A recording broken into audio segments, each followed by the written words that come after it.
Ruth Bader Ginsburg rose from humble beginnings in Brooklyn, New York, to the U.S. Supreme Court, becoming a feminist icon and picking up the nickname the Notorious RBG along the way.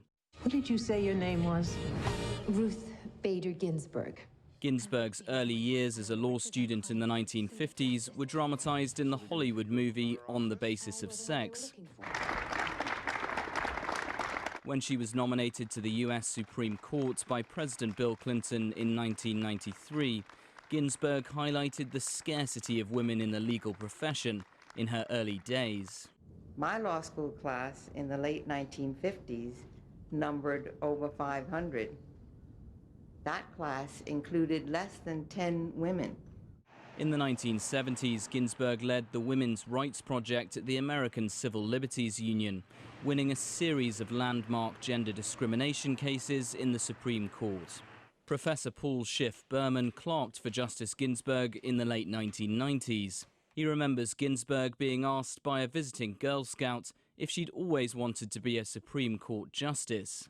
And she said, after a long pause, "Well, you have to understand that when I went to law school, the idea that I could even be a lawyer was far from certain." And I think she really enjoyed the fact that now there's a whole generation or multiple generations of little girls who can think, oh, I'd like to be a Supreme Court justice. In her later years, Ginsburg battled through multiple bouts of cancer, her fans agonizing as they waited for updates on her health.